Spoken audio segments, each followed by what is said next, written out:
Hoje o Jornal da Câmara mostra uma iniciativa do Hospital Fêmea para ajudar casais que não conseguem engravidar.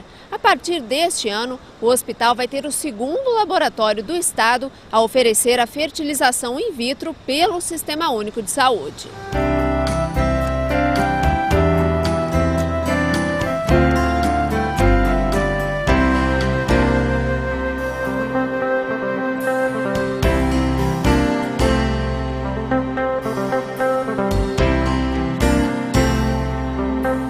Segundo a Organização Mundial de Saúde, cerca de 15% dos casais no mundo todo sofrem com problemas de fertilidade. Doutora Simone, aqui no Brasil, em Porto Alegre, esse índice se mantém mais ou menos o mesmo? Sim, essa é a expectativa de uma forma geral, né? Que 10 a 15% dos casais em idade reprodutiva devem ter alguma dificuldade para engravidar, precisam de auxílio. E aqui no hospital, vocês que têm esse programa de fertilidade, né, de fertilização, tu me disseste que já tem uma grande lista de espera para o programa de fertilização in vitro que deve começar nesse ano ainda. As pessoas realmente enfrentam dificuldade, elas sabem que podem recorrer aqui ao hospital? O nosso serviço, na verdade, ele foi inaugurado em 2006. E desde então a gente vem atendendo casais, né, que nos procuraram, foram encaminhados por problemas de fertilidade e até este momento o que nós conseguimos fazer é todo o processo de investigação e tratamento de baixa complexidade. A partir deste ano, agora de 2012, a gente vai ter à disposição aqui no hospital, além desses tratamentos de baixa complexidade, também a técnica de fertilização in vitro, que é a técnica mais potente, vamos dizer, dentre os tratamentos. Então, na verdade, essa lista que a gente tem é de casais que nesse período consultaram com a gente e que vinham aguardando até o momento que a gente pudesse oferecer também esse tratamento para eles.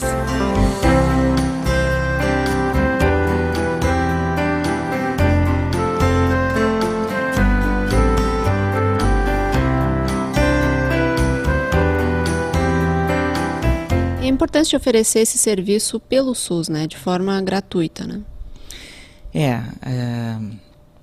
Esse ainda é um tratamento que é inacessível para uma grande parte da população, né? A gente sabe que ele tem um custo elevado porque requer uma infraestrutura toda que é muito cara mesmo, né? Então, ficava uma parte da população com esse problema desassistida, né? E agora a nossa ideia, e é um objetivo do governo federal, oferecer, então, ampliar essa possibilidade de tratamento pelo SUS, né? Não é um problema de risco de saúde, mas é um problema que incomoda demais as famílias, pelo que eu imagino. Então, teoricamente não é uma doença, né, assim, que vai correr risco de vida, mas do ponto de vista psicossocial e emocional, compromete muito, assim, os casais. Eles chegam realmente muito comprometidos do ponto de vista emocional, principalmente por esse problema, né? É uma das metas de todo mundo, em especial dos casais, entre outras coisas, constituir a sua família, né? Então, quando tu te vê impedido dessa possibilidade, é realmente muito frustrante, uma sensação de frustração, de impotência, de inutilidade, às vezes até, que abala muito, assim.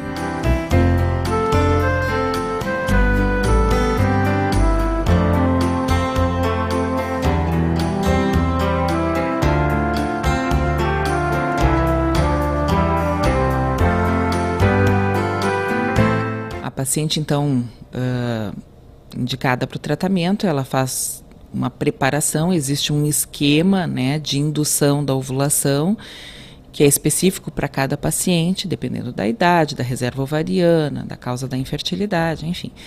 Então, tudo começa mais ou menos na menstruação, quando ela vem, então, faz uma ecografia basal e inicia-se o estímulo ovariano. E aí a paciente é acompanhada por ecografia até que a gente chegue o momento que os óvulos estejam maduros, né? Isso é diagnosticado por ecografia. Nesse momento, então, é agendada a fertilização. O primeiro passo, então, após o estímulo ovariano, é a coleta dos gametas, né? A paciente é submetida a uma coleta dos óvulos, que é feita no bloco cirúrgico, sob anestesia, na verdade é uma sedação. Via vaginal, a gente coleta, então, os óvulos. Nesse mesmo momento, o marido coleta o esperma, e aí, então, a embriologista tem no laboratório os óvulos da paciente e o esperma do marido. É feito um preparo nesses óvulos, preparo no esperma, e para cada óvulo, então, coletado, é selecionado um espermatozoide e injetado, então, em cada óvulo um espermatozoide.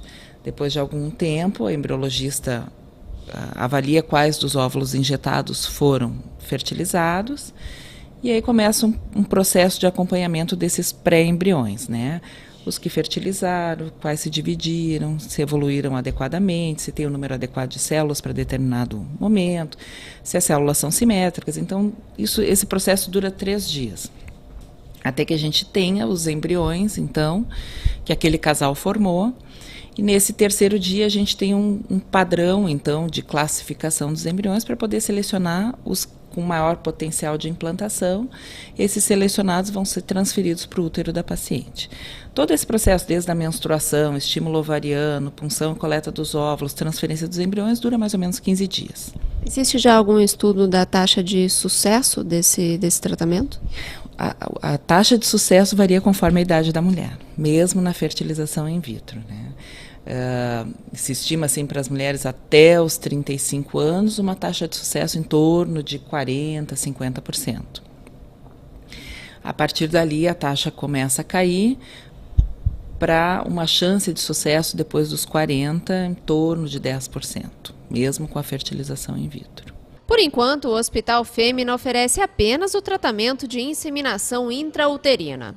O procedimento consiste em depositar no útero apenas espermatozoides já isolados em laboratório, com grandes chances de fertilização. Mas a fertilização in vitro, a ser oferecida a partir deste ano, é um tratamento muito mais sofisticado. As chances de engravidar com a fertilização in vitro dobram em relação à inseminação intrauterina. Culturalmente, a infertilidade está relacionada às mulheres, né? A sociedade ainda vê como sempre a mulher que não consegue engravidar. É assim, de acordo com as estatísticas, ou os homens também têm uma boa parcela não de culpa, né? Mas de responsabilidade nessa questão? Acho que essa questão assim social está relacionada porque é a mulher que gesta, né? Então, se ela não engravidou, fica aquela coisa, ela não está grávida, não consegue engravidar. Mas, obviamente, isso é um problema do casal, tanto que não existe a investigação da mulher exclusiva. Sempre na primeira consulta de infertilidade, o marido já é incluído na investigação, obrigatoriamente, e estatisticamente a gente sabe que 50% dos casais, em 50% dos casais, o marido ou é a causa da infertilidade ou contribui com a causa. Então, é impossível não investigar o marido. Dá para a gente falar desses fatores de causas, né? Qual é a principal causa de infertilidade hoje? A gente tem mais ou menos assim, como fator anatômico, peritoneal na mulher, correspondendo a em torno de 30%. Né? Fator ovulatório, também algo em torno de 30%. Fator masculino, também em torno de 30%. Tem uma causa 10% que fica como esterilidade sem causa aparente, que deve ter algum fator que a gente não consegue, assim, com clareza evidenciar. Talvez algum fator imunológico, algum fator tubário que não fique tão evidente, mas certamente isso que a gente classifica como esterilidade sem causa aparente, certamente deve ter uma causa por trás. Mas é mais ou menos as proporções. Dessas causas, algo a ver com o estilo de vida das pessoas? Sim, sem dúvida.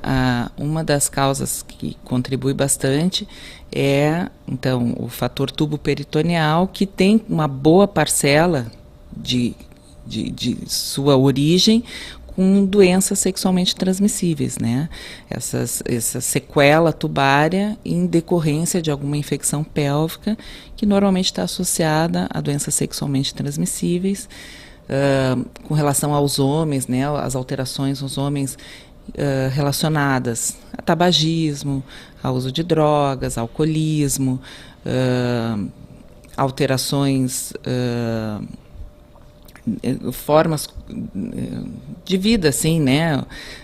A gente sabe que aumentar muito a temperatura do testículo compromete a produção de espermatozoides, então o tipo de roupa que usa, a atividade que pratica, entre outras coisas, a obesidade, hoje em dia a gente sabe que está relacionada tanto para homem quanto para mulher, no processo todo hormonal, interfere. Então tem uma série de coisas em relação a estilo de vida que estão relacionadas. E a mais importante, eu acho que hoje em dia, que a gente tem visto, é que as mulheres estão postergando, né, a maternidade, porque é a característica da mulher moderna, né? Investir na profissão, poder escolher o seu parceiro, adquirir as coisas materiais que ela julga necessárias e aí então gestar. Só que isso às vezes acaba postergando tanto que chega no momento que já fica difícil, né? A gente sabe que a fertilidade da mulher ela é limitada e pode ficar comprometida depois dos 35, 37 anos de idade. E é um índice relevante, importante no número de pessoas que estão sendo atendidas por vocês hoje? Sim, eu não saberia te dizer exatamente qual é a porcentagem, mas a gente tem se deparado muito, assim, com pacientes já com uma idade mais avançada, 38, 40, 42 anos, querendo engravidar, e já com uma reserva ovariana comprometida, dificultando também, não só engravidar espontaneamente, mas no resultado dos tratamentos, né?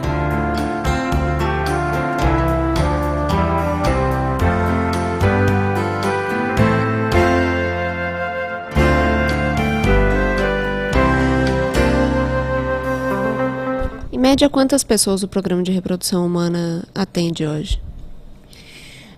Chegam ao ambulatório, né, vindas da central de marcação de consultas, desculpa, em torno de 10 a 15 pacientes por semana. Tá? Então, essas são primeiras consultas que o hospital recebe por semana. E a gente tem mais um número em torno de 30 a 40 pacientes de reconsulta durante a semana.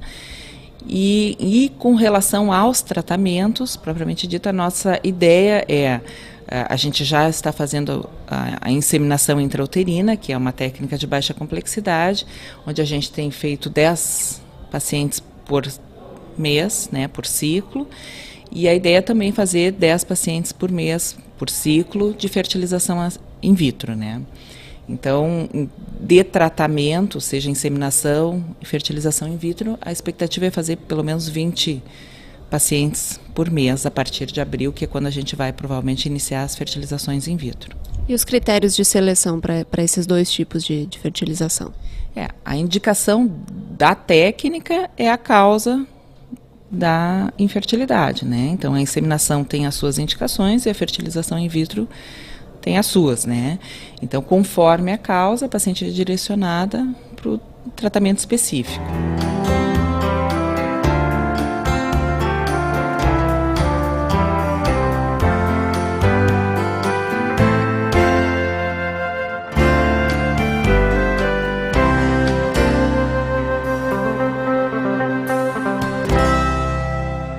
O Jornal da Câmara termina aqui. Se você tiver alguma sugestão ou pergunta sobre a nossa programação, é só enviar um e-mail para tvcamara@camarapoa.rs.gov.br.